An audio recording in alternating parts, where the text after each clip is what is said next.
So I felt fairly healthy. There was no sign of worry, but I had moments where I would feel dizzy or moments where I would have some shortness of breath. But then it all escalated when in around 2012 when I had sharp pain in the middle of my chest. And he says to me, I really think I need to go to the emergency room, to the hospital. So of course I'm like, this guy. I'm like, you have a flu.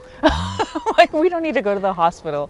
But we went, and it took a lot longer than expected. And come to find out, it took a while because they were doing chest x-rays, and they found that his heart was bigger than usual, bigger than normal. My name is Bouba Djeme. I'm from Mali and Senegal. I'm an engineer and an entrepreneur. I worked as an engineer in energy and telecommunication for a few years before launching my own energy business in Senegal. So my name is Desiree Allen. I'm a consultant. I work for a strategic advisory firm called Dalberg. It was while working with them in South Africa that I met Bouba. So we dated for a while, and then shortly after we moved in together is when he was diagnosed with dilated cardiomyopathy. Moved to Dakar after our baby was born. So Barack was born in July 2014. Bouba had already moved to Senegal to start a job there and to kind of pave the way for us to come. And the first year in Senegal was, health-wise, was fine. Beginning of last year is when a lot of that changed. He started coughing again, and I remember sitting on the couch and thinking, the last time I heard him coughing like this was in South Africa, right before he got diagnosed. You're in between wanting to be optimistic and say, okay, this is going to resolve itself. We just have to keep moving, keep living, and really just being scared. Like, I just wanted us to pick up and come to the US, right? How does this idea of dialogue and negotiation apply in a country where you've got this very violent conflict with an extremist group? With whom will you seek to speak with, to create these voices of dialogue and negotiation? It has to be a long-term commitment. We have to really seek to go into the real root of the problem. And then when I traveled in June to California, 2 days after my arrival, symptoms got back. So I had this operation on the 11th of January this year, 2017. So it's almost gonna be 3 months. And then I spent about a month at the hospital, including 1 week in the ICU. Controller and all of this come off. 2001, there was a seminal clinical trial. It was called the Rematch trial that explored the use of an artificial heart pump called a left ventricular assist device that was then able to afford a survival benefit to patients who may not have been able to get a heart transplant. We're going to do this one. Always do the white first, because the white cable has the information. What this device is really a left ventricular bypass machine. So the surgeons will put a special cannula, a tube, into the left side of the heart, and this pump, literally like a vacuum, will draw blood from the left side and basically return it to the aorta, which is the largest blood vessel in the body. And so by virtue of doing so, it's able to generate blood flow that is more or less independent of the left side of the heart, and that patient then benefits from having not only improved blood flow, but improved survival, even though they may not get a heart transplant. The hardest part for me was, it wasn't even so much that it was hard, it was just amazing to me, but was just how many IVs they had hooked up.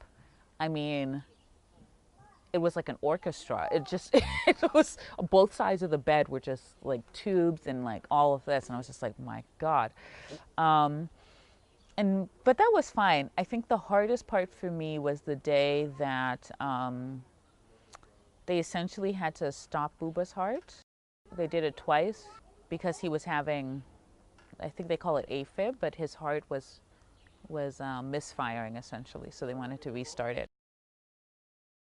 They called me and said, we think you should come in. So I, you know, of course, rushed right over.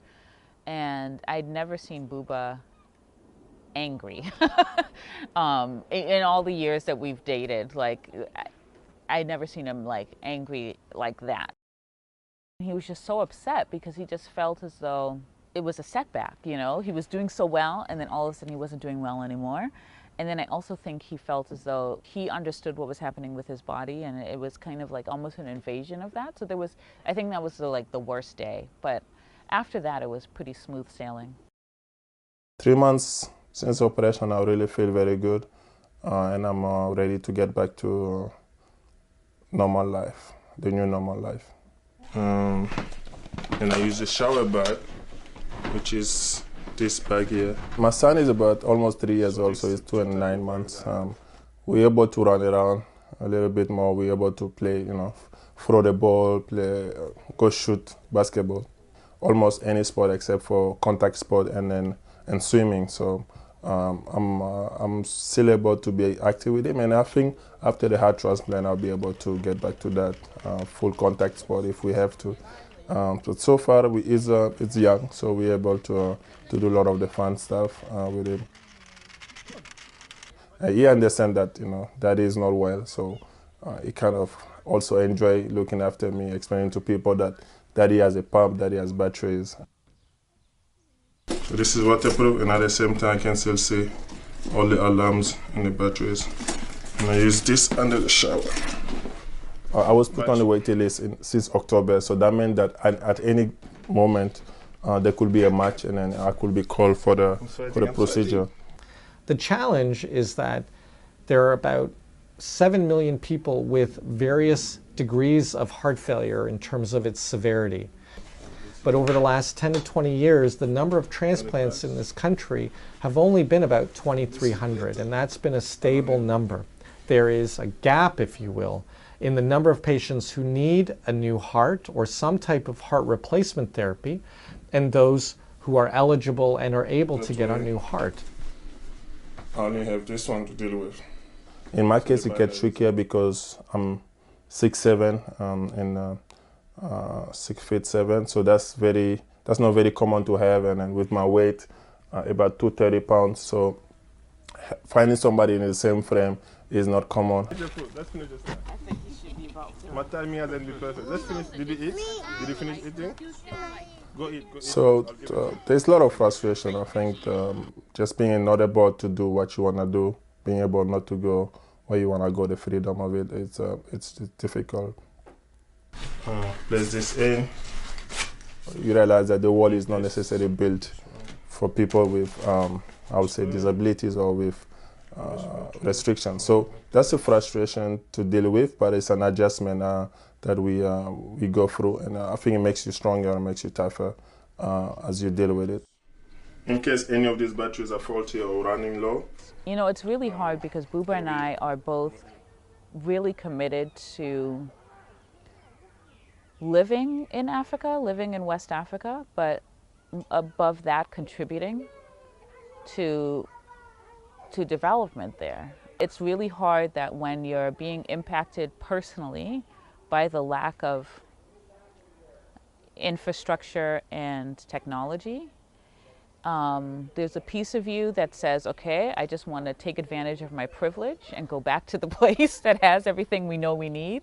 I'm definitely going to think about that, and definitely already talking to the doctors in how we can bring more technology in Africa, as this one, which is probably the high end of the technology spectrum. This is a journey that I'm happy to, I'm passionate about already, even before being sick. I grew up in a family of doctors, so going forward, that's one of the challenges we hope to contribute to. Kick it with your foot. Kick it with your foot.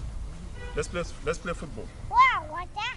We've always been thinking about how do we use this experience to make a difference back home, back in Senegal. And there's a part of you that thinks it's about the technology, But I think what we really realize is that it's not that so much that's the big difference. It's the culture and the team atmosphere around the patient that makes a difference, you know? So while the doctors played a big role, obviously, they're the ones who did the surgery and all of that, we hardly saw them as much as the nurses. Like, the nurses were the ones who made all of the difference. They were the ones who advocated for Buba. They knew what was happening with him on a day-to-day basis. The doctors relied on them to really understand what was happening. And we realized that would make a huge difference, is just having trained professional support staff who could support the doctors and support the patient. This is a life journey, so this is going to be something to deal with for the rest of my life, even after the heart transplant. You know, you got to take medication every day. You have to be really cautious. It's an adjustment that is necessary, but it's you know, it's about your life. So it's been rewarding at the same time to have that relationship with people, with family and friends.